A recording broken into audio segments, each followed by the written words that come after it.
Good afternoon.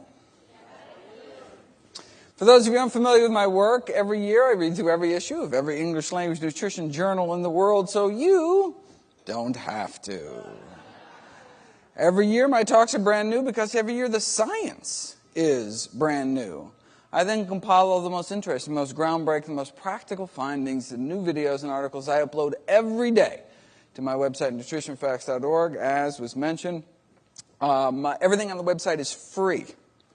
There's no ads, no corporate sponsorship, strictly non-commercial, not selling anything. Just put it up as a public service. The latest in nutritional science every day. For those of you who've seen my talks in the past, and I've been to New York a number of times, you know I've addressed some of the most pressing dietary issues of our time. Like, what's the best variety of apple to eat? Or what's the most nutritious nut? Or the best bean? Or the best berry? Or the best bowel movement? I don't know if you remember this from who's number one and number two? Well, it wasn't the New Yorkers. Actually, the most constipated population ever studied in the medical literature, seriously, outputting a mere 3 ounces a day. If you all just eat a big apple once in a while. But I thought this year I'd lighten it up and ask, what's the best way to prevent death? Every year the CDC lists the top 15 causes of death in the United States. I said, well, let's just go through the list. 1 through 15, talk about the role diet may play in preventing, treating, and even reversing our top 15 killers. Killer number 1 is heart disease. In the International Journal of Epidemiology recently, they reprinted this landmark article from the 1950s that started out with a shocking statement. The statement was, in the African population of Uganda, coronary heart disease is almost non-existent. Our number one killer of men and women in this country, number one killer almost non-existent? What were they eating? Oh, they were eating lots of vegetables, green leafy vegetables taken by all. And the protein in the diet was almost exclusively from plant sources. And they had the cholesterol to prove it. Actually very similar to what you see in kind of modern day plant eaters. But look, maybe they were just dying early from other diseases, didn't live long enough to get heart disease. Well, let's see. Here's age-matched heart attack rates, Uganda versus St. Louis. All right, out of 632 autopsies in Uganda, 1 myocardial infarction. All right, out of 632 Missourians, same age and gender distribution, there were 136 myocardial infarctions. Right, more than 100 times the rate of our number one killer. In fact, they were so blown away, they went and did another 1,000, and still, out of 1,427 patients, just the one small healed infarct, meaning it wasn't even the cause of death, less than 1 in 1,000, whereas here in the U.S., heart disease is an epidemic. Here's a list of diseases commonly found here and in populations that eat and live like the U.S., but are rare or even non-existent in populations that eat diets centered around whole plant foods. These are among our most common diseases, like obesity, hiatal hernia, one of the most common problems of the stomach, varicose veins and hemorrhoids, most common venous or diseases of veins. Number 2 cancer killer, colon cancer. Diverticular disease, number one disease of the intestine. Appendicitis, number one cause of emergency abdominal surgery. Gallbladder disease, number one cause of non-emergency abdominal surgery, as well as ischemic heart disease, our most common cause of death. Here, but a rarity among plant-based populations. Heart disease, therefore, is a choice. It's like cavities. If you look at the teeth of people who lived over 10,000 years before the invention of the toothbrush, pretty much no cavities. Didn't brush a day in their lives, no Listerine, no water pick, yet no cavities. Why? Because candy bars hadn't been invented yet, right? Simple, right? Oh, why did George Washington? Well, you know, there are few people, go back in history, that have diseases of royalty, right? When you think of gout, heart disease, obesity, who got those diseases? It was the people, the kings and queens that ate like, but now, modern day America, we can eat like, you know, kings for breakfast, queens for lunch, right? But among populations that weren't eating like royalty, weren't eating these rich diets, they didn't have these kinds of problems. So wait a second. Why do people continue to get cavities when we know they're preventable through dietary changes? Well, because, you know, the pleasure people derive from dessert, outweighs the cost and discomfort of the dentist chair. And look, that's fine, right? Look, as long as people understand the consequences of their actions, right? As a physician, what more can I do? If you decide, right, you're an adult, decide the benefits outweigh the risk for you and your family, then go for it.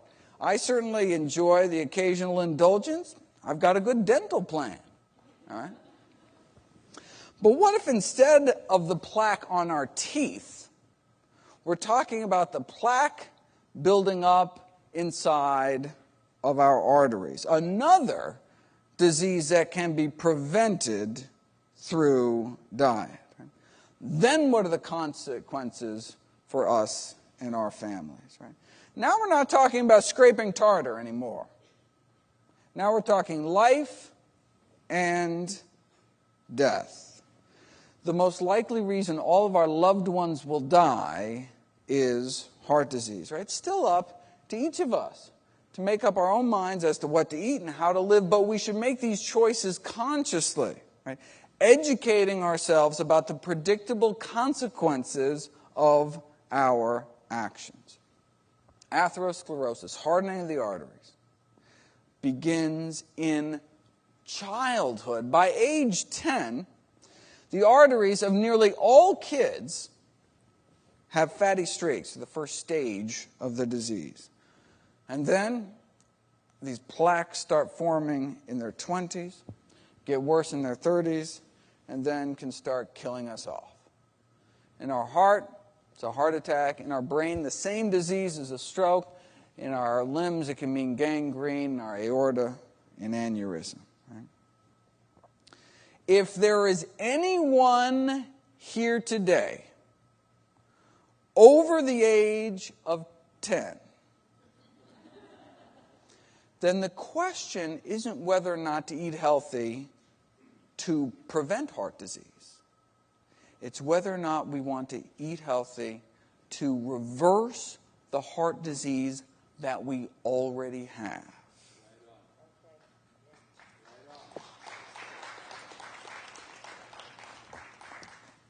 Ornish and Esselstyn proved you can reverse heart disease, not just prevent it, not just stop it in its tracks, but reverse heart disease, open up arteries without drugs, without surgery, just with a healthy plant-based diet.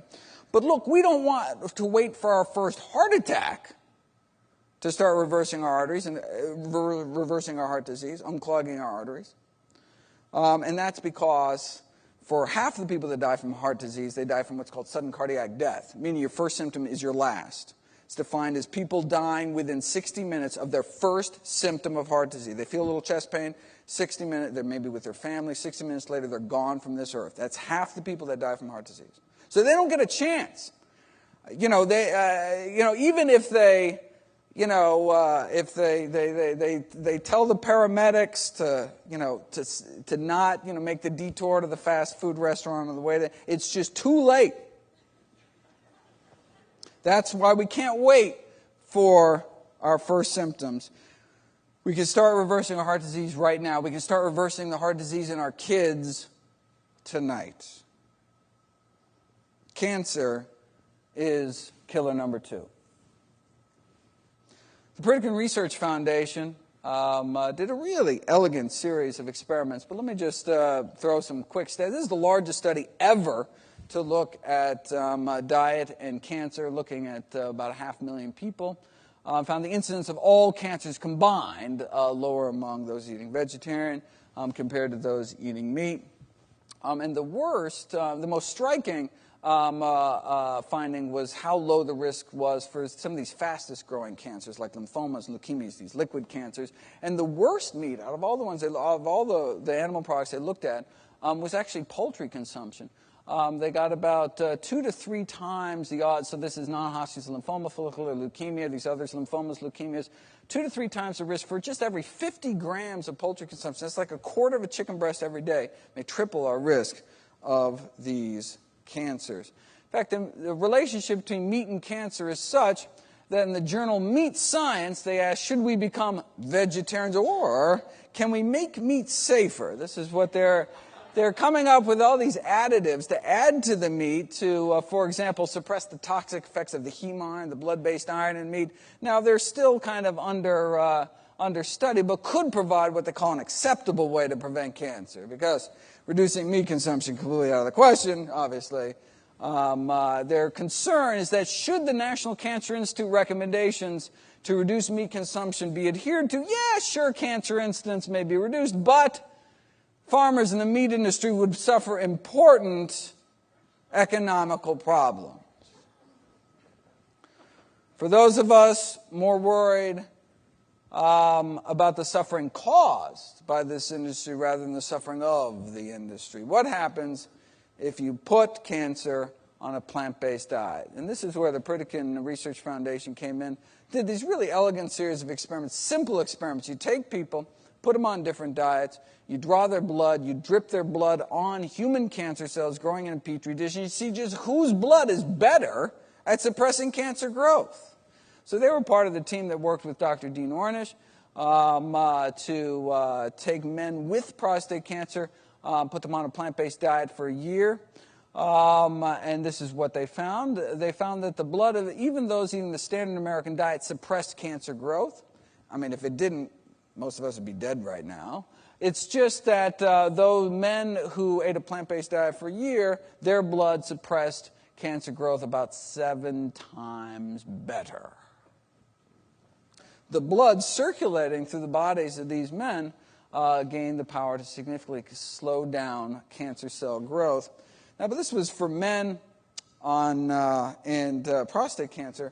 For women, number 1 cancer killer among young women is breast cancer. They wanted to repeat the study using women and breast cancer cells, but look, they didn't want to wait a whole year to get the results.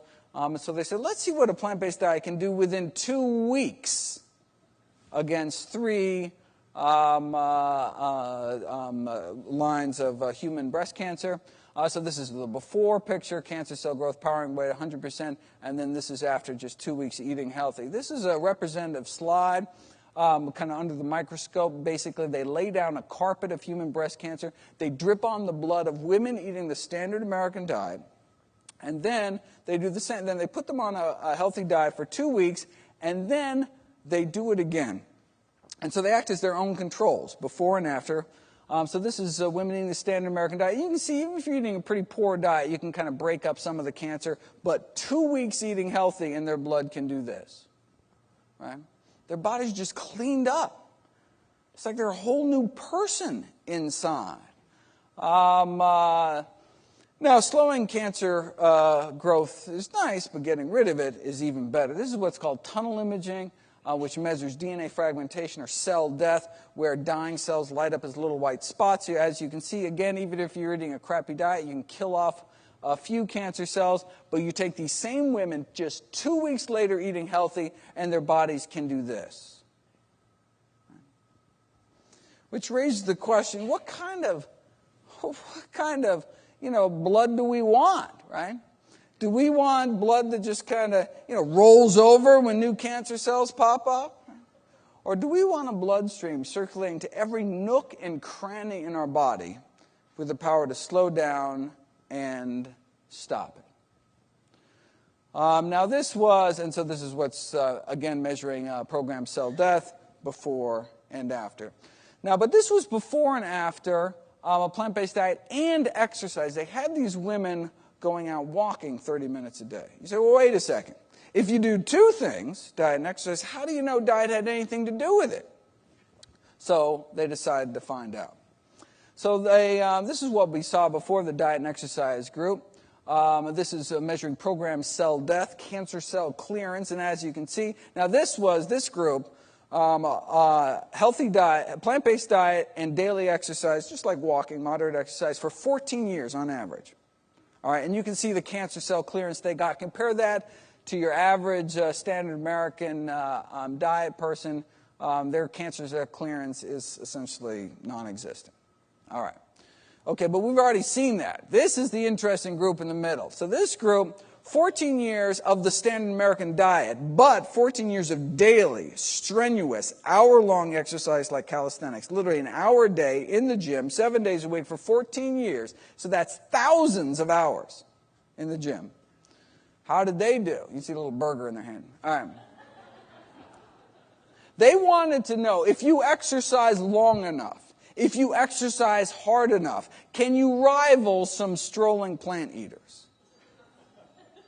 Let's see what happened. Exercise worked, no question. But nothing appears to kind of kick more cancer butt than a plant-based diet. Here's that same tunnel imaging we saw before. Even if you're a couch potato eating fried potatoes, you're not totally defenseless. You can kill off a few cancer cells.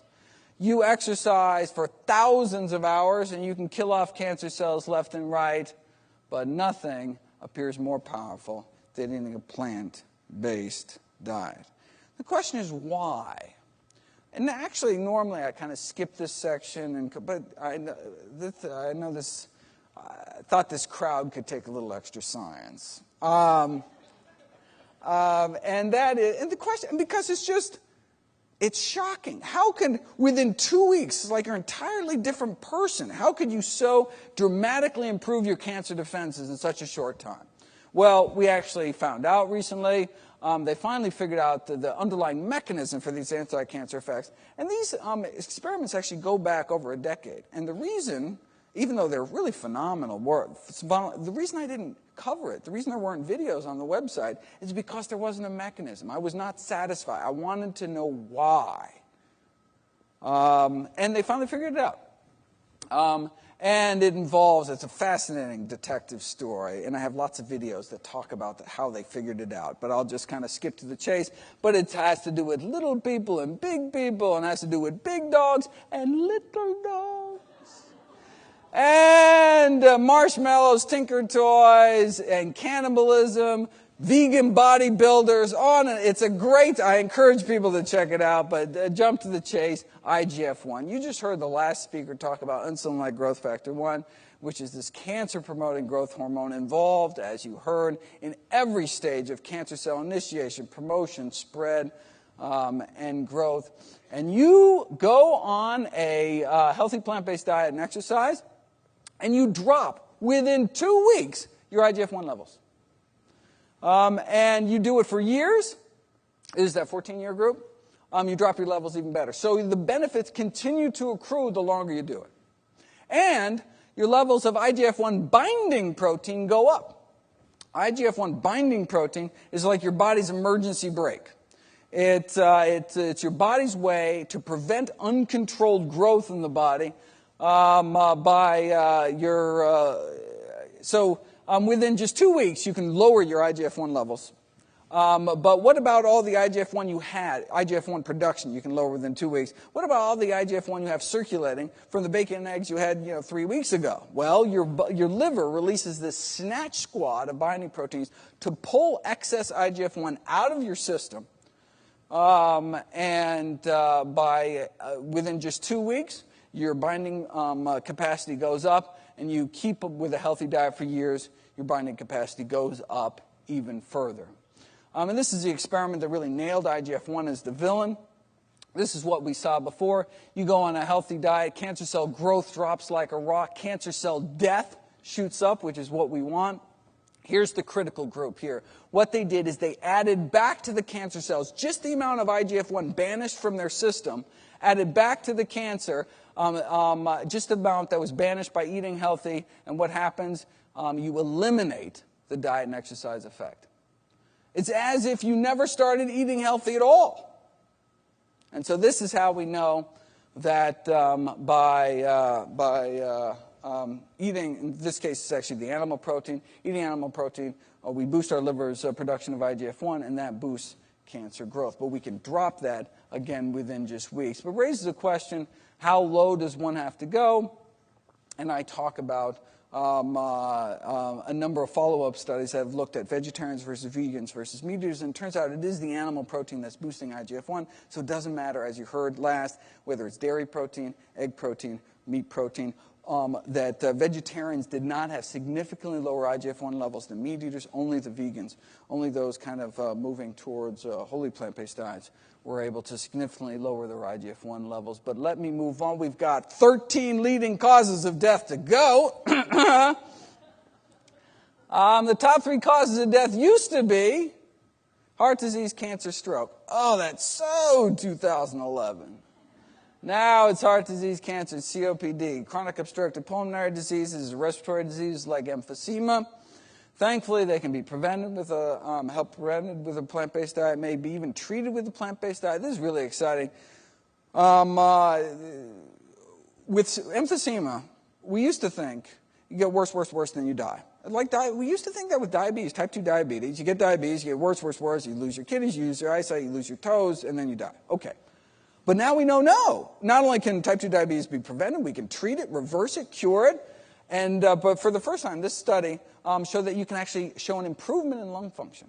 What was this miracle intervention? It was adding a few servings of fruits and vegetables to their daily diet. That's all. Actually got an improvement. They actually had an improvement in lung function. Whether it's the anti-inflammatory effects, the antioxidant effects, we don't know. But that, from a clinical standpoint, very exciting work. But wait a second. If adding plants to our diet can improve lung function, wouldn't be easier, the tobacco industry figured, to just add fruits to cigarettes? And indeed, the addition of acai berries to cigarettes evidently has a protective effect against emphysema in smoking mice. Who would have thunk it, right? Next, they're going to start, adding berries to meat. I couldn't make this stuff up. Here it is. Adding fruit extracts to burger patties was not without its glitches. The blackberries dyed the burgers with this distinct kind of purplish color that kind of turned people off. Though you can evidently improve the tenderness of lamb carcasses if you infuse them before rigor mortis sets in with kiwi fruit juice. You can even improve the nutritional profile of frankfurters by adding powdered grape seeds, though there were concerns that some of the grapeseed particles were visible in the final product. If there's one thing we know about hot dog eaters, it's that they're picky about what's in their food.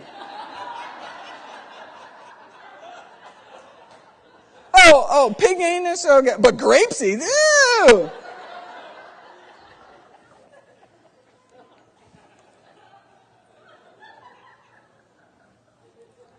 Stroke comes in at number 4.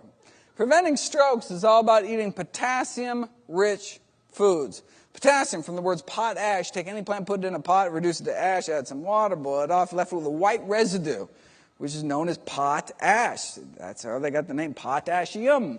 And the only reason I say that is because that's just, it shows you where potassium is found, predominantly in the plant kingdom. Who can tell me one food particularly high in potassium? There we go. Bananas, right? Yeah. I don't know if Chiquita just had a great PR team or something. I don't know why that's like the one thing everybody knows about nutrition. Turns out bananas don't even make the top 50 sources of bananas. Coming in at number 86, right behind fast food vanilla milkshakes. It goes faster than bananas.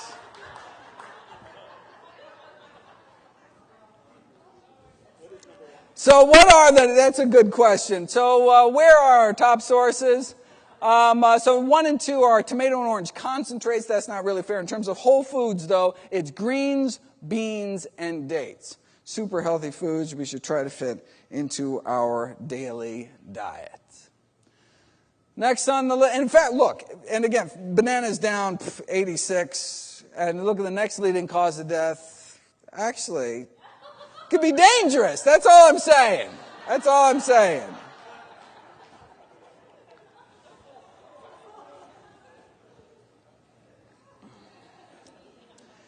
Three years ago, Alzheimer's disease was our 8th leading cause of death. 2 years ago, it was our 7th leading cause of death, right? And now, number 6, 4 million Americans now stricken with Alzheimer's disease. Now, we have known for decades that those eating meat, red meat, white meat, doesn't matter, have between 2 and 3 times the risk of becoming demented. And the longer one goes without eating meat, the lower one's risk falls. But, again, we've known about this for decades. What's new, the exciting new research, is on treating Alzheimer's with natural plant-based remedies like saffron, which beat out placebo and works just as well as the leading drug, Aricept, prescribed for Alzheimer's, of course, without the side effects. I also have videos coming out on the role of curcumin, which is the yellow pigment in the spice turmeric, which you can buy anywhere, super cheap. But so certainly you know anybody with this dreaded disease, go over and make them some paella. And of course, all those videos are up on the site if you're interested. Diabetes, 7th leading killer. Thankfully, type 2 diabetes can be prevented with a plant-based diet, can be treated, cured, reversed in many cases with a plant-based diet. So here's the latest, the Ventus 2 study. This is the largest study on plant-based eating in North America to date. So compared to non-vegetarians, those that just eat fish may or may not have slightly lower rates of diabetes. Those that cut out all meat certainly do. And those eating totally plant-based diets have much lower rates. And critically, this is after adjusting for BMI. After you say, well, of course vegans have low rates of diabetes. They're so skinny on average. But no. Even at the same weight, vegans have just a fraction of the diabetes. But it does kind of raise the question, why are vegans, on average, so skinny? So if you look at BMI, body mass index, so anything over 25 is considered overweight, anything over 30 is obese. And we used to call anything under 25 normal weight. It's no longer normal. So now we just call it ideal weight. And this is why it's not normal. Meat eaters are up at 28.6. Flexitarians, people that just eat meat kind of on a weekly basis, Sunday roast, something like that, not on a daily basis, they're doing better. But look, even vegetarians in the United States are on average overweight. Is based on tens of thousands. So really, so only those eating kind of more towards the extreme of plant-based eating, centering their diets around whole plant foods, were really the only dietary group that we have that actually is, on average, ideal weight. And you say, well, why?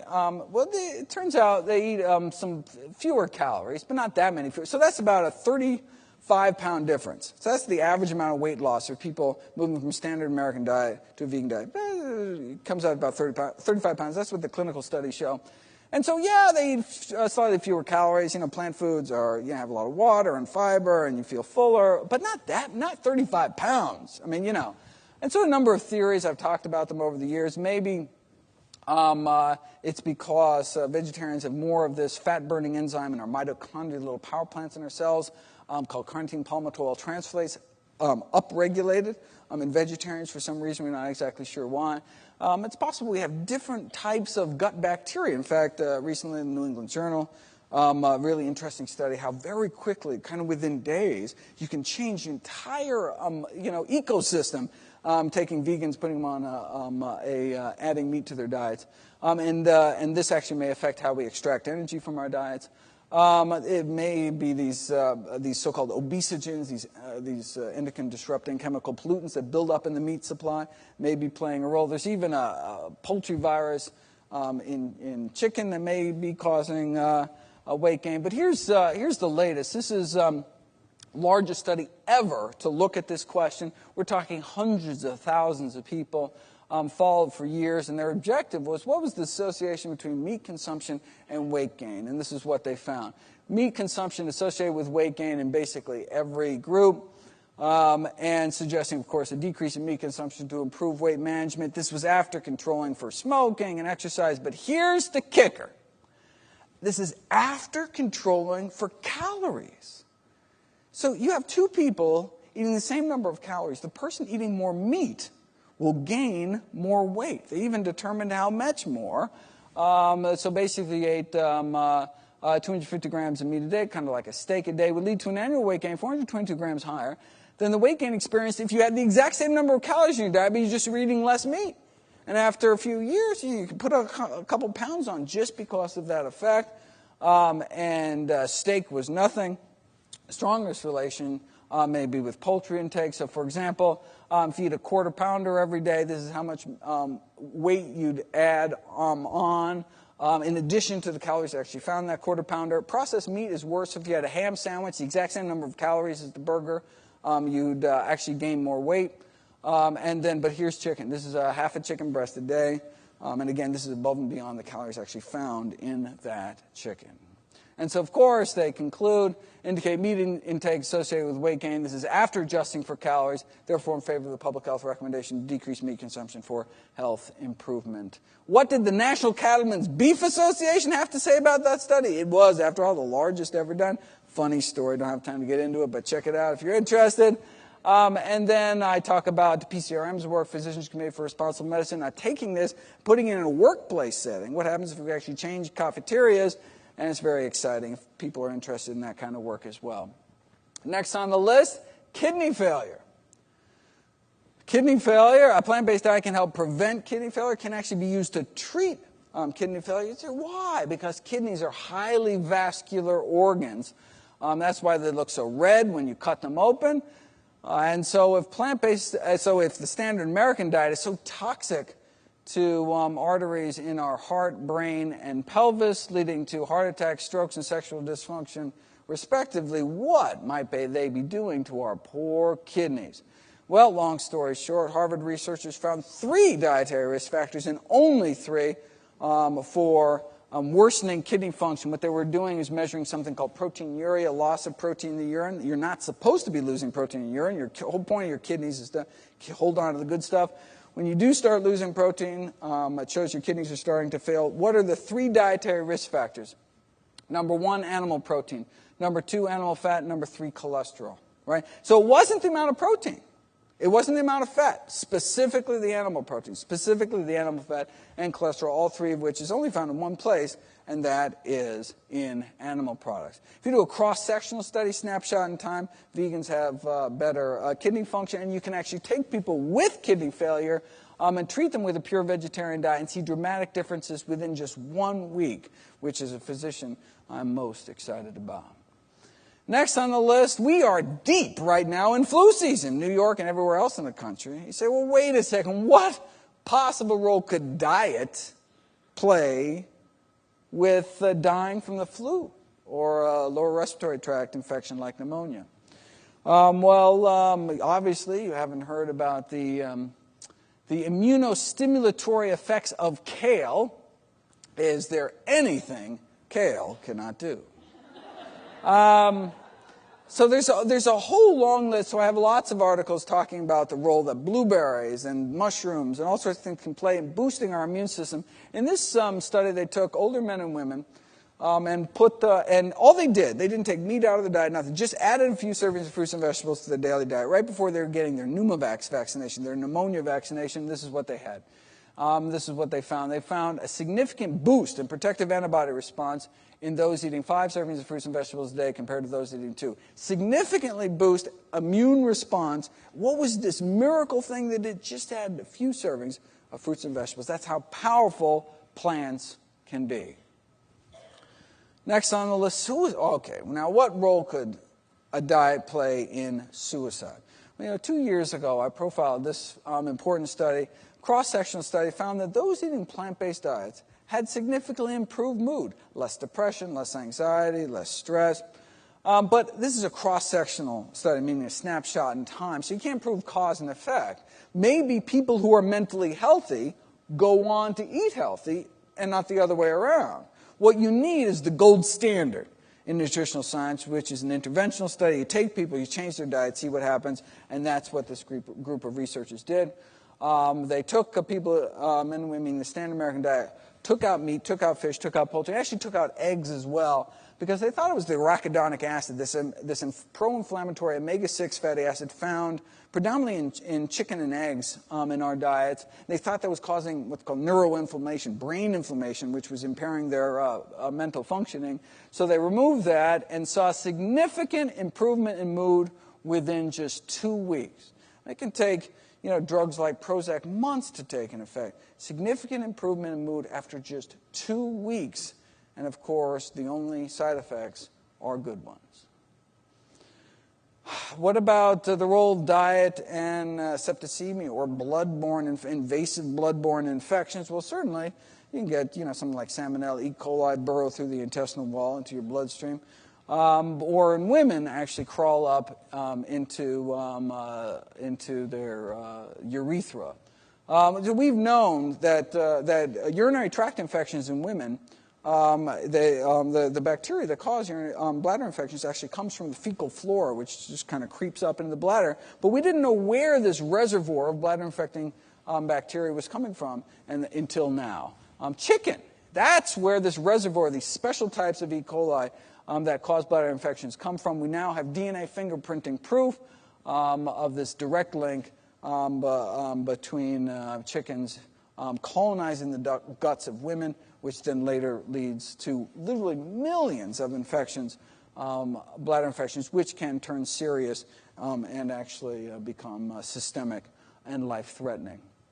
Wait a second. You can't sell unsafe cars. You can't sell unsafe toys. How is it even legal to sell unsafe meat? Well, they do it by blaming the consumer. Quoting one USDA poultry microbiologist, look, raw meats are not idiot-proof, right? They can be mishandled, and when they are, it's like handling a hand grenade. You pull the pin, someone's going to get hurt. Now, while some may question the wisdom of selling hand grenades in supermarkets, our microbiologist disagrees. He thinks the consumer has the most responsibility, but just refuses to accept it. Right? It's like a car company saying, yeah, we installed faulty brakes, but it's your fault for not putting your kid in a seatbelt, right? This is what the head of the CDC's food poisoning division had to say about this blame the victim attitude from the meat industry. Is it reasonable that if a consumer undercooks a hamburger, their 3-year-old dies? Is that reasonable?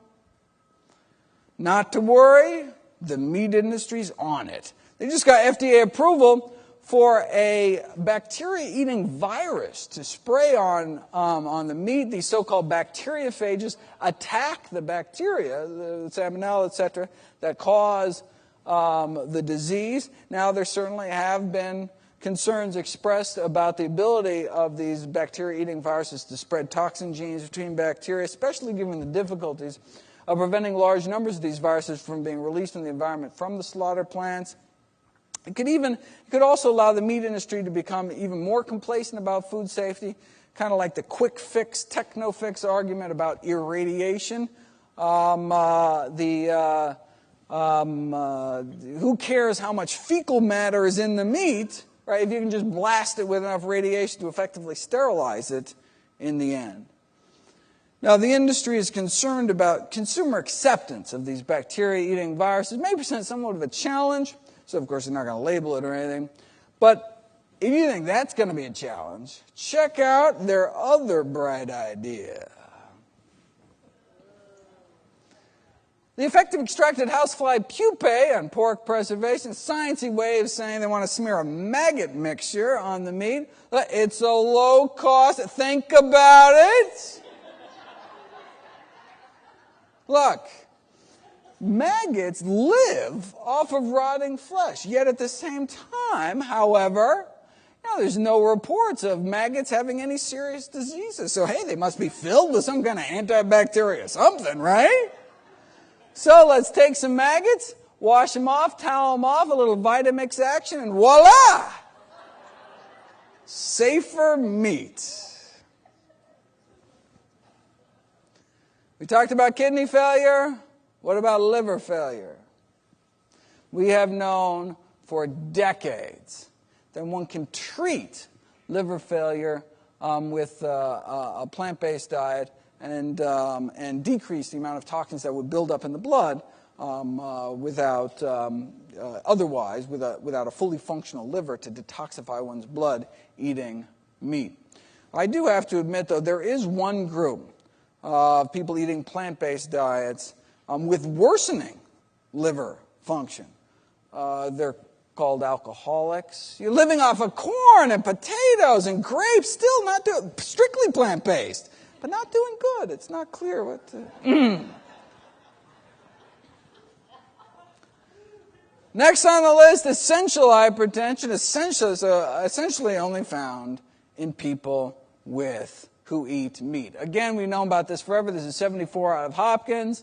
That consumption of food of animal origin highly significantly associated with blood pressure. This is after weight has been accounted for. Again, even at the same weight, just a fraction of the risk. This is the latest. So when we kind of fast forward, 39 years later. So this is again out of the Adventist 2 study again. Here's the hypertension. So again, compared to meat eaters, and these are Adventist meat eaters. These are healthy. They don't eat a lot of meat, significantly less meat than regular people. And they're healthy, they don't smoke, they have these other kind of healthy lifestyle behaviors. All right, so compared to healthy meat eaters, if you go on kind of what they call a semi-vegetarian diet, again, just kind of weekly as opposed to daily meat eating, cut your risk of this leading killer, high blood pressure, 23%. And that's why people die of strokes, right? They have the high blood pressure. All right, 23%. Now, look, you cut out all meat except fish, you just drop your risk 38%. Cut out all meat, period, you just cut your risk more than half. Though, to fully exploit the power of diet, one really has to move towards a fully plant-based diet. But check it out. You see the same thing. Look at diabetes, type 2 diabetes. Again, a stepwise progression. The more and more plant-based one's diet gets. And as we saw before, BMI, over 25 is overweight. The only group that's ideal weight were the vegans. But what this shows, look, it's not all black and white. I don't want people going away thinking, oh, well, I got to, no. Anything we can do to move our diet in a healthy direction can significantly, look at this, cut in half, just significantly improve and so look, it can be a process. We can improve our diets as we go along, but any step in that direction, you can get an almost immediate benefit in terms of chronic disease risk. How long does it take to lower one's blood pressure in a healthy diet? 12 days, actually 11 days. See, this is McDougall, Dr. McDougall out of Santa Rosa, California. Took 500 meat eaters, put them on a plant-based diet, got about a 6% drop in blood pressure within 11 days. And that was people came in with normal blood pressure who didn't even need it. Those that came in with high blood pressure got about twice the benefit. And again, less than even 2 weeks. Killer number 14 is Parkinson's disease. What can a plant-based diet do for Parkinson's disease? Well, we know that every single study, prospective study ever done on looking at dairy or milk consumption and Parkinson's found an increased risk of Parkinson's disease. You say, why? Well, one possibility is that dairy products, we know that dairy products in the United States are contaminated with neurotoxic chemicals. We have substantial evidence suggesting exposure to the pesticides and pollutants increase Parkinson's disease risk. We have autopsy studies finding higher levels of these pollutants in the brains of Parkinson's patients than compared to people who didn't die of Parkinson's. And some of those compounds are present at low levels in dairy products. They're talking about compounds like tetrahydroisoquinoline, which is Parkinsonism-related compound found predominantly in cheese, actually. But even the levels in cheese are not very high. The concern is that these neurotoxins may accumulate in the brain over long periods of consumption. And any of those who've been following my website, you know, last year I also did a video on treating Parkinson's, successfully treating Parkinson's with a plant-based diet as well. Very exciting. And finally, 15, it's pneumonitis, aspiration pneumonia caused by difficulty swallowing, secondary to a stroke, or Parkinson's, Alzheimer's, all things we've already covered. So here we go. Here's our top 15 killers. Right? And a plant-based diet can help prevent nearly all of them, can be used to treat more than half of them, and may even reverse the course of disease in some of them, including, in many cases, our top 3 killers. Anyone want to solve the healthcare crisis? I have a suggestion. Now, look, you can take drugs too. Right? Cholesterol-lowering drugs for heart disease, sugar pills or insulin injections for diabetes. Usually takes a couple types of blood pressure pills to bring your blood pressure under control. But that's the beauty of diet. It's not like there's one diet if you want to protect your liver. Oh, and then you got to go on the different kidney diet if you want to protect your kidneys. Oh, but if you care about your heart, family history, okay. No, one diet to rule them all, right? And what about side effects, right, of the drugs? I'm not talking a little rash. Side effects kill.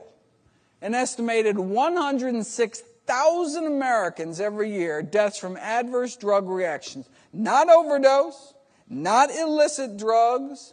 These are drugs prescribed by doctors, wiping out over 100,000 people, taken as directors, wiping out over 100,000 people every year in the United States. Say, wait a second, 106,000 deaths? Well, that means that the 6th leading cause of death is doctors. The 6th leading killer in the United States is me. Thankfully, I can be prevented with a plant-based diet. Indeed, no, if you actually look at studies, this is from the original Adventist study, those compared to vegetarians, those eating vegetarian, meat eaters twice as likely to be on aspirin, sleeping pills, tranquilizers, antacids, painkillers, blood pressures, medications, laxatives, of course, as well as insulin, right? So a plant-based diet is good for people that don't like taking drugs, don't like paying for drugs, and don't like risking drug side effects. Although, plant-based diets have side effects of their own. Side effects include fewer chronic diseases, fewer allergies, fewer surgeries, fewer drugs, fewer hospitalizations. And so this is the surgery stuff.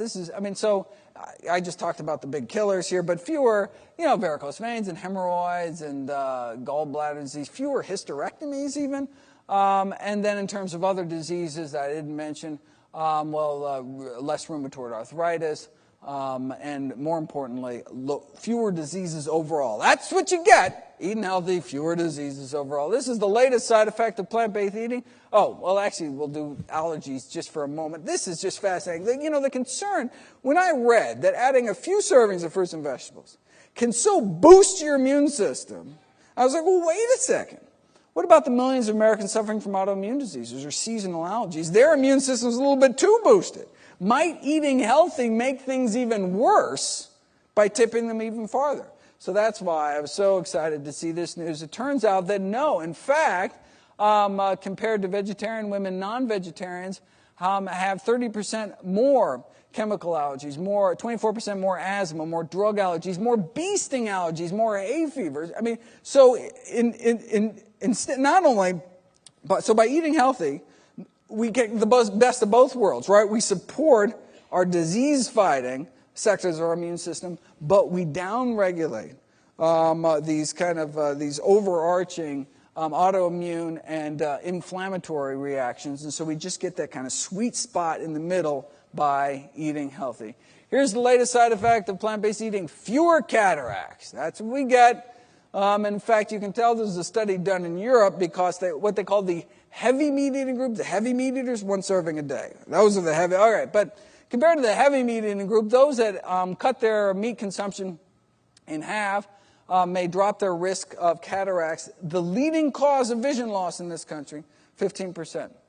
Cut out all meat except fish, just dropped 21%. Cut out all meat, period, just dropped 30%. Again, you can continue to get more and more benefit the more and more plant-based one's diet gets. At the same time, every little bit helps, right?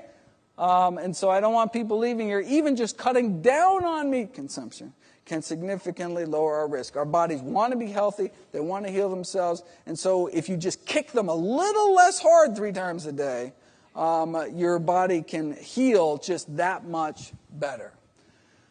All right, so imagine if our nation embraced a plant-based diet, even just cutting down on meat. Imagine what that could do. Well, let me leave you with a case study of where a country that actually gave it a try. Finland, of all places. Finland, after World War II, started packing on the meat, eggs, and dairy. And by the 1970s, Finnish men had the highest levels of heart disease mortality in the world, bumping us down to number 2. Well, they didn't want to die, so they got serious. All right, well, we know heart disease caused by high cholesterol caused by saturated fat intake. So the main focus of this nationwide strategy, let's just reduce the high saturated fat intake. Where's saturated fat found? We're here in the U.S. It's cheese, chicken, and cake, basically, or donuts, right? Cheese, chicken, and dessert. So what did they do? All right, well, a berry project was launched to get farmers to switch from dairy farming to berry farming, all right? And indeed, many farmers did switch from dairies to berries. They instituted these kind of friendly cholesterol-lowering competitions between villages to see like whose village can get the lower average cholesterol, and then they give out prizes. All right, okay. So how'd they do? Well, look, even if there was just a tiny benefit, on a population scale, I mean, that could save thousands of lives, right? But instead, remarkably great changes took place. What am I talking about? I am talking about an 80% drop in cardiac mortality across the entire country. 80% of the heart disease gone. And with so much less cancer, so much less heart disease, they cut total mortality, extended life by years for both men and women. And look, Finland is no country of vegans, right? It just shows the power of even cutting back on some of these deleterious foods. And now, of course, who's fighting to be scrabbled back on top to be number 1? All right. So why doesn't our government make those same recommendations? Well, I have a series of videos talking about the conflicts of interest within the dietary guidelines committees. People who actually write the official dietary guidelines, and whether they're funded by candy bar companies or the Sugar Association, or whether they happen to be a member of McDonald's Advisory Council on Healthy Lifestyles, or what about maybe they serve on Coca-Cola's Beverage Institute for Health and Wellness. This is my favorite, Joanna Dwyer up at Tufts with me. She was the original Duncan Hines brand girl before she was the official Crisco brand girl, before she went on to write the dietary guidelines for all Americans. If you read what this committee actually comes up with, you'll see that there is no discussion at all of the scientific research on the health consequences of eating meat. Everything I've talked about for the last hour, don't even mention it. Why? Because if the committee actually discussed this research, it'd be unable to justify its recommendation to eat meat at all, as research would show that meat increases the risk of chronic diseases, contrary to the whole point of having dietary guidelines. So thus, by simply ignoring the research, the committee is able to reach a conclusion that would otherwise look improper. Right? They can't even talk about the science. What do we know? We know plant-based diet, fruits, vegetables, whole grains, beans, no meat, reverse heart disease, can prevent deaths from heart disease, may slow the progression of cancer. But again, they can't even talk about the science. And in fact, the 2015 guidelines are coming out soon. And on Tuesday, I'm actually presenting before the committee. It'll be very interesting. So it's me and like the Salt Institute, and then the Sugar Association, and the Pork Producers Council. It is a political education. It's free, open to the public, down in Washington, D.C. at NIH. I don't know. Check it out. Tuesday, it'll be fun. They record them. I don't know if they're available online, but it'd be neat to, I don't know, see me wrestle with the pork producers. All right, so the best summary and conclusion of U.S. dietary policy that I've ever been able to find was actually summarized in this cartoon that said, look, the new dietary guidelines have been released. They're talking about the 2010. They tell us to eat healthier, but not so healthy as to noticeably affect any corporate profits. Thank you very much.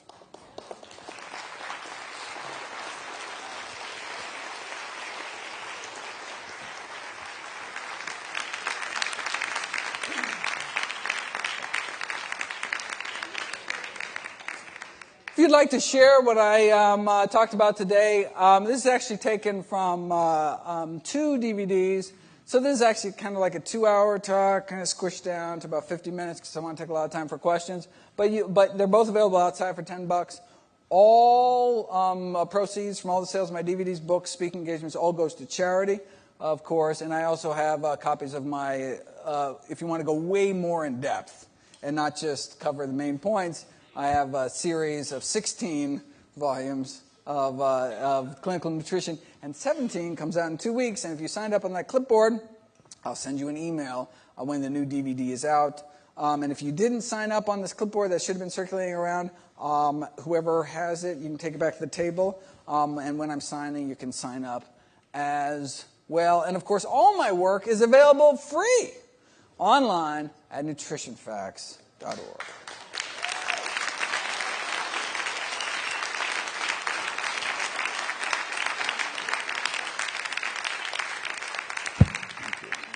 Questions. We have lots of time. Let's do it. And for anyone, I know there's all these live streaming people all over the world. If you want to have a question, call me. 240-252-8078, and it will ring, and I will take your question in between questions here. 240-252-8078. Question. Yes. Yeah. Can you explain to me how romaine, for example, I got into this debate with a doctor that romaine was a complete protein because, of course, he asked me, where do I get my protein? Okay. And I told him it was a complete protein, and he didn't believe it, so I looked it up on my phone and said it was 17% protein, and it was a complete protein. And he said it's impossible because it's 98% water. And that's true as well, and I didn't understand it. Oh, that's a great question. If you didn't hear the question, I'll repeat it just for folks if you didn't hear it. If you look at, so folks within the kind of plant-based movement love talking about how broccoli has more protein than steak.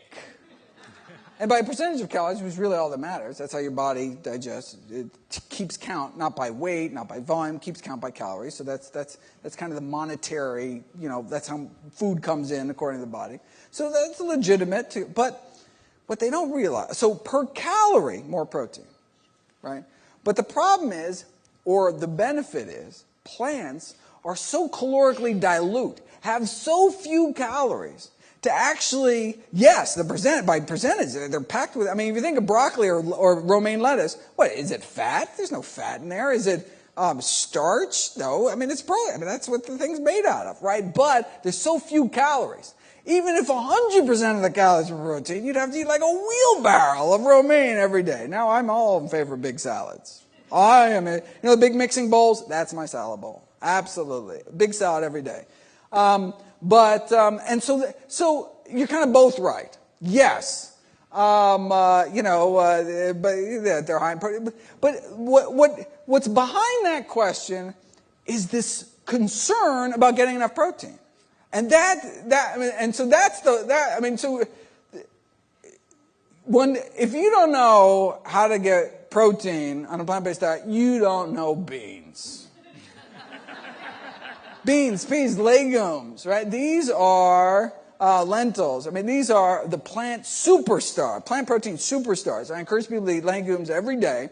And you can get all the protein. You don't have to worry about, am I getting enough protein?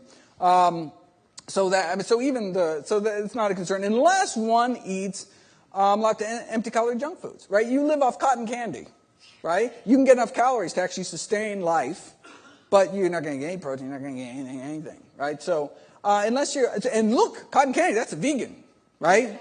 So I mean, you can eat a vegan diet and not get enough protein by eating cotton candy, right? So I encourage people not to eat empty calorie junk foods. And eat a variety of foods. But, legumes. I'd love to see people eat lots of legumes. I know. But the thing is, they all thought, I must have beans every day and soy. And I don't. Okay. So I know there's not a worry for a shortage of protein. But I just didn't understand numerically, how could it be 98% water and 17% protein? Oh, so it's by... So, right, absolutely. So by weight. By weight, but see, the water disappears. When you eat like romaine lettuce, your body, if it doesn't have enough water, just absorb it. In fact, there's this concept, don't drink while you're eating. Don't drink water while you're eating, because it dilutes, whatever. No, you think your body's that stupid? No, your body, if there's too much water in your stomach for proper digestion, for all the enzymes and stuff, it just sucks it right out. It goes right through the stomach wall into your bloodstream, right? And if you eat without drinking water, your body floods water into your stomach to get just the right, it's called osmolarity, just the right amount of liquid for proper digestion. Your body's way too smart to be, anyway. So when you eat, when you eat a whole bunch of romaine lettuce, and it's 98% water, that it doesn't even kind of count. Your body's just like, water, yoink. And then what's left is there's actually very little food. But that's good in the United States of America, where we have an epidemic of obesity, where it would be great to fill up your stomach and be like, I'm full, and have no calories in there. It's like water, fiber, So the calorie dilute nature of plant foods is actually a benefit, with one exception, and that's little kids. Little kids got really little tummies. And when you have really little tummies, if you just gave them big salads, they literally might become calorie nut. They just might not be able to eat enough food. So in that case, they need to eat calorically dense foods. So nuts and dried fruits and smoothies and all sorts of, and beans and whole grains just have enough calories to pack in.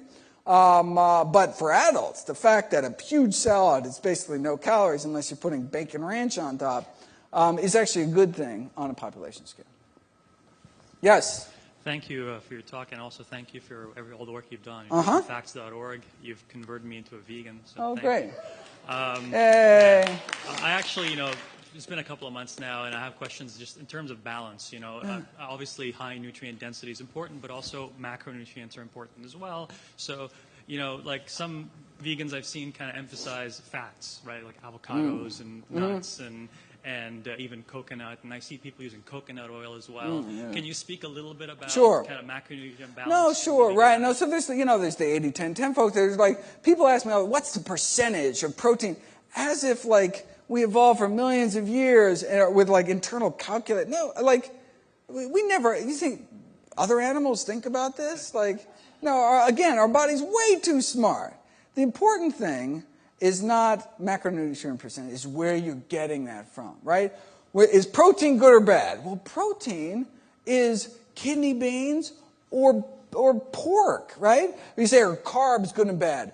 Carbs can be a sweet potato or cotton candy, right? What's fat? It could be trans fat, it could be lard, or it could be walnuts, one of the healthiest foods, right? So it's meaningless to say how much protein you're getting or how much carbohydrate. It's what's the source. And the most important, is it whole or not? Is it a whole food source? You're getting a whole food source of fat, flax seeds, walnuts, great, right? Getting a whole food source of carbohydrates, right? Sweet potatoes, whole grains, brown rice, quinoa, wonderful. Whole grain source of protein, getting your legumes. I mean, that's what you should be thinking. Am I eating a whole food, right? Or did the industry take out nutrients from is it food as grown?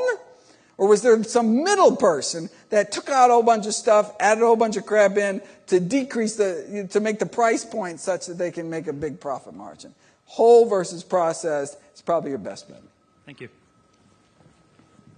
Hi, I was wondering if you could tell us what the benefits of being vegan are with infectious diseases like Lyme. Oh, interesting.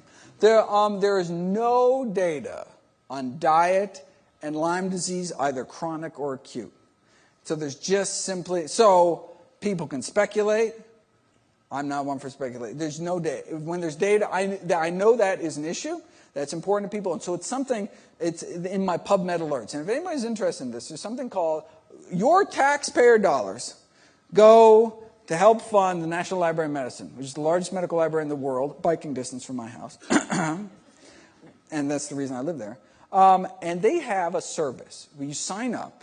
So you go to pubmed.gov, pubmed.gov, and you search. So what you want to do is you want to search for Lyme, spelled with a Y, because you don't want citrus articles. Lyme and diet. You put Lyme diet, right?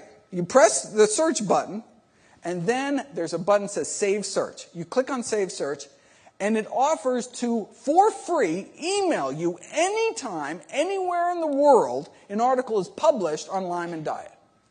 Because you'll see nothing comes up from your search. Because there's no, but that doesn't mean tomorrow there's not going to be an article.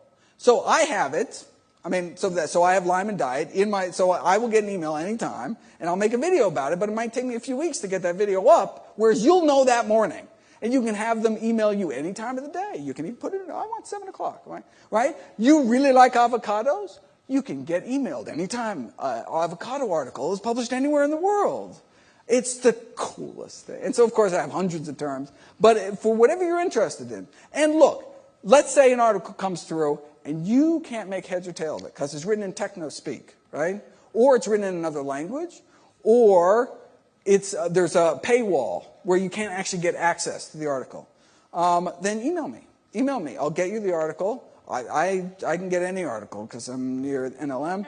And I can try to interpret for you. And it'd actually be doing me a favor. Maybe somehow I missed it. People email me all the time. And there are articles that I must have. I only started my annual reviews, the volume 1, in 2007. So pre-2007 literature, there's new stuff all the time I've never even heard of, just because I wasn't looking at the literature at the time. So pubmed.gov, pubmed.gov, your taxpayer dollars, hard at work, should get your money's worth. And so you're signing up for what are called PubMed alerts, and I've got about 6,000 of them sitting in my inbox. Thank you. Has anybody told you talk fast?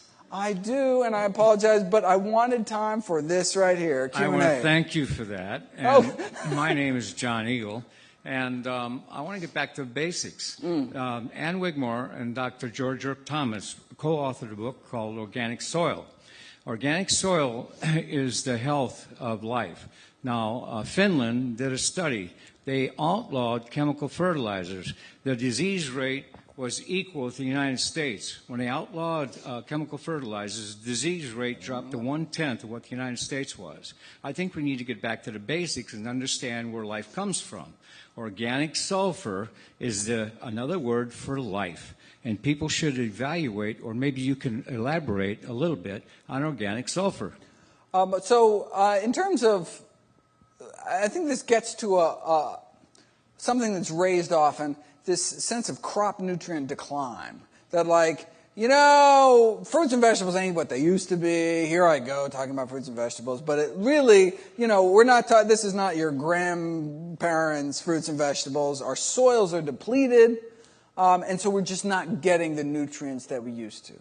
And so I was curious. And that's often used by supplement manufacturers who are, want to sell you their fancy, mineral supplements, saying, even if you eat healthy, you're not going to get what you need, so here, buy my pills. Okay, so I was interested in evaluating that claim. And so there's a video on the website called Crop Nutrient Decline. You can actually see the graphs and stuff. But crop nutrient decline, the video, if you put in the word crop in the search box up there, it'll pop right up.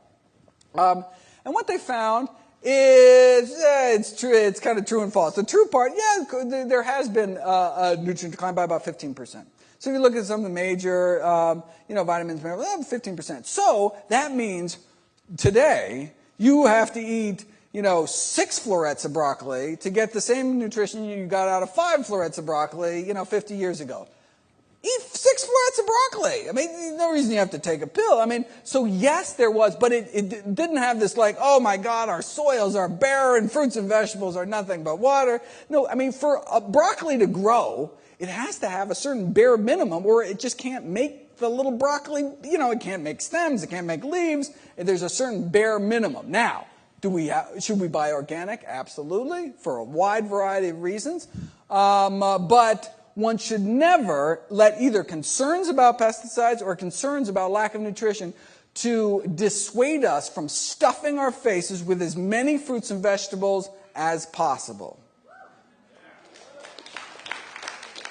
In fact, there's actually there's a wonderful, there's a study, it's actually funded by the petrochemical industry. Let me just say that but I mean, it looked like a good work. This modeling work, this was in Food and Chemical Toxicology last year, that did this kind of complicated modeling to suggest that if half of Americans ate a single serving more of fruits and vegetables, conventional fruits and vegetables, we would prevent 20,000 cancer deaths every year. 20,000 people that died of cancer would not have died of cancer if just half of Americans ate one more serving of fruits and vegetables. That's how powerful plants are. Okay. But they did say, okay, because these were pesticide-laden conventional produce, that eating that many pesticides would cause 10 cancer deaths. So overall, we would prevent 19,990 cancer deaths, right? But that just shows the difference. So by eating fruits and vegetables, you get this tremendous benefit. Okay, yeah, but we get a little risk. Eating conventional fruits and vegetables, a little cancer risk, a little bump in cancer risk, right? But, so look, why have any risk at all? Choose organic, right? And get all benefit, no risk. But, again, because there's such a big difference, never, even the most pesticide-laden produce, the Chilean imported grapes and bell peppers and spinach, and strawberries, right? Even the worst of the worst, it's still dramatically more, on average for our health by almost 10,000, right? Or 1,000 times more benefit than risk. But hey, if they have the organic strawberries right next door, why not get those? Where am I? Yes, over here. Hi. Can a vegan diet reverse osteoporosis in a person who already does weight-bearing exercise? Can a vegan diet birth us? Can you reverse to stop the stop the progression of osteoporosis or reverse it? So weight-bearing exercise, right? So you really nailed it. So weight-bearing, the way to stop the progression of bone loss and strengthen bones is a weight-bearing exercise. Just like your muscles, when you don't use them, they waste away. You put your arm in a cast. A couple weeks later, you have no muscle mass because your body says, why am I continuing to keep your muscles up if you're not even using them? Same thing with your bones. Why would your body keep your skeleton going if you're not putting any weight on it? We think of bones as just like inanimate structure, but that's because they're taken out of the body. If any surgeon will tell you, bone is living, bleeding, tissue, constantly remodeling. And why put any effort into it all if you're, lying on the couch all day? And so we need to jar our bones an hour a day, minimum, 7 days a week. That's the most important thing before I put anybody on Fosamax and these bisphosphonates, these other drugs. That's the most important thing we can do. Can we support healthy bone growth and maintenance with a healthy diet? Absolutely, with potassium and vitamin K and boron and all these other wonderful things. So I encourage people to eat 2 tablespoons of ground flax seeds every day and all sorts of other things that I talk about in all my bone videos. But the most important thing, use it or lose it. And that says 5 minutes. Hi, you can just go like this. Yeah. Hi, I'm John Shank, and I just have a comment. This is my first conference I've ever been to. Oh. And I kind of chose this lifestyle 2 years ago at Genesis Anti-Aging and Healing Center. And Brenda Lee spent a lot of time at Hippocrates and among other places to kind of learn this lifestyle. But I went through this huge dip in my weight for years. 20, 30 years. And I had trainers and nutritionists, but I'd lose the weight and always gain it back. Sure. And within 6 months, I lost 68 pounds, over great. 6 inches off my waist. And today's my 59th birthday. But with that said, everything that you said here is so true. No more high blood pressure medicine within 5 months. No more anti-inflammatories. I had this weird, it would go from my knees to my hip to my ankles, and the doctors kept saying, well, we think you have gout. To the point where they drew out the fluid to look at the crystals. There's no crystals. I didn't have gout. I think it was dairy. It's hard to say what it was, because when I went vegan, I went to Genesis. I spent months there, 5 months, but I lost all that weight and came off all those medications, from high blood pressure, cholesterol, the anti-inflammatories, Nexium, so the reflex is gone. Oh, fantastic. And I've never gained the weight back. That's you know, great. I've stayed within 5 pounds of being around 200, 205 pounds with moderate exercise. And that was the amazing thing to me. I had a personal trainer 6 days a week, and I was like I was crying. Yeah, my skin became just, people didn't recognize me. I would get on airplanes and walk by a friend of mine and like, hey, and they're like, John. People do not recognize me, including my mom even said I had more hair, which I don't actually believe. I can't attribute my health to this, but I think what you're saying, if people listen and live a lifestyle like that and do it faithfully, you won't gain the weight back. My blood tests have never been better. I mean, I've been going to the Mayo Clinic every year for a physical. I am an executive of a company, in my own company, and I have to go for a physical every year. I've been taking the same blood test since 1992. My doctor called me in. I'm like, great. After all this, he's going to tell me something's wrong. Because I just want to see this for myself. How'd you do this? I want to know how I get my other patients to do this. Your blood tests have never been better. To the point where I got I had to go and get a very large insurance policy, which at 59 years old is very hard to do. It's $5 million. Whole life. I got a premier select rate because of my blood test. And the agent said they've never seen anything like it. So I just want to thank you. Right, and your extraordinary health is really normal health. Like, the human body shouldn't just fall apart, right? We have this sense that it's just kind of, these are inevitable, diseases of aging. Your ticker just kind of conks out. No, that's not how we were built, and that's what these studies show. I was a bicycle racer for 17. I raced 17 years ago. I went back to bicycle racing last year. I rode 2,000 miles on my bicycle, and I trained moderately. I'm telling you, I didn't train as hard as I used to with a trainer, and I'd gain and lose the weight. As soon as I get done with the training, I'd gain all the weight back, and it's all about what you put in.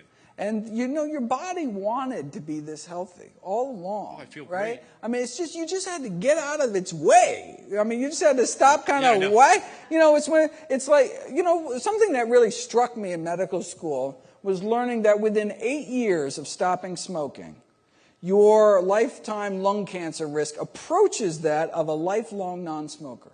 Within 8 years, your body can clear out all that tar and crap. So if you didn't get lung cancer already, and then it's almost as if you didn't smoke at all, right?